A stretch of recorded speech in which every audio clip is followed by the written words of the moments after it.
me disais avec gaieté, depuis mon enfance, que le visage de l'Europe avait bien changé depuis ton enfance.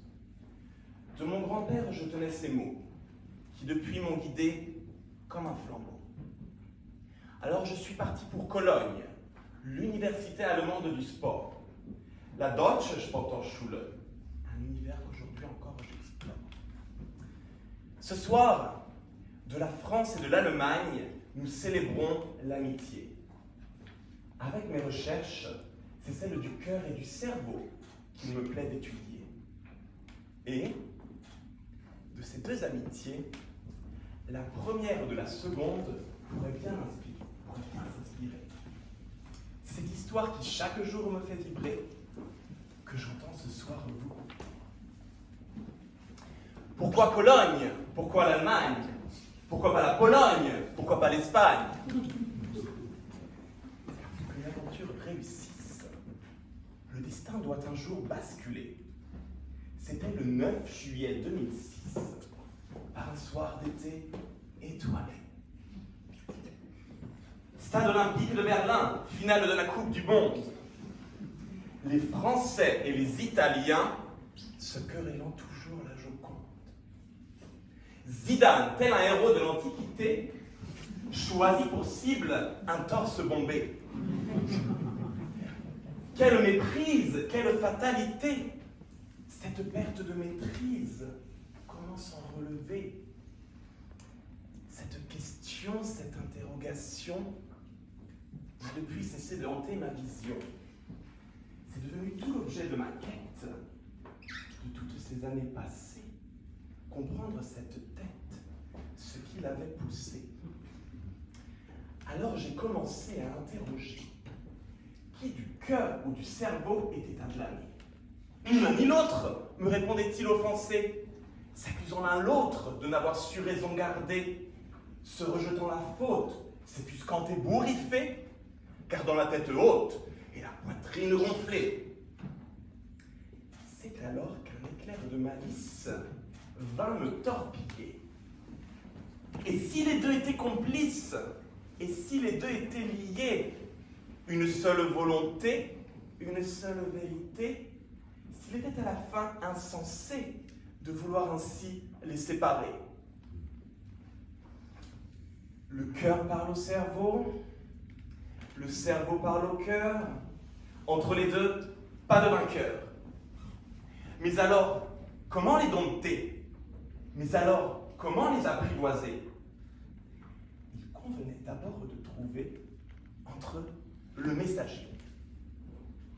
Ce lien qui nous alpague, ce feu sacré, s'appelle le nerf vague pour vagabonder.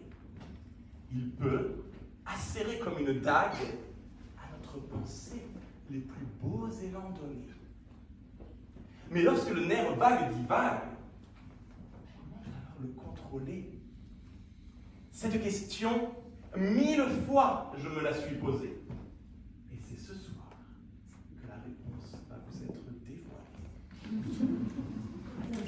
Il a fallu tant de cœurs éprouvés, tant de têtes enragées, pour finalement s'en retrouver à la plus simple des vérités. En effet, quoi de mieux pour ainsi la tête froide garder que devant vos yeux, dans l'eau glacée, la plonger. Afin d'y arriver, je vais vous demander jusqu'à 10 de compter pour m'accompagner. Puis-je compter sur vous pour compter pour moi? Alors allons-y tout doux et bien entendu avec joie.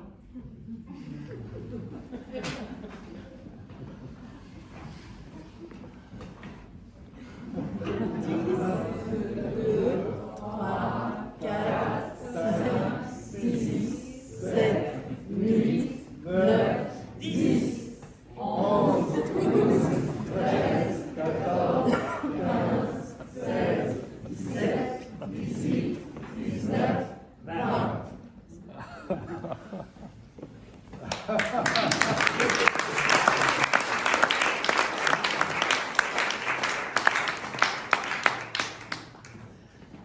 Quelle fraîcheur, quelle gaieté!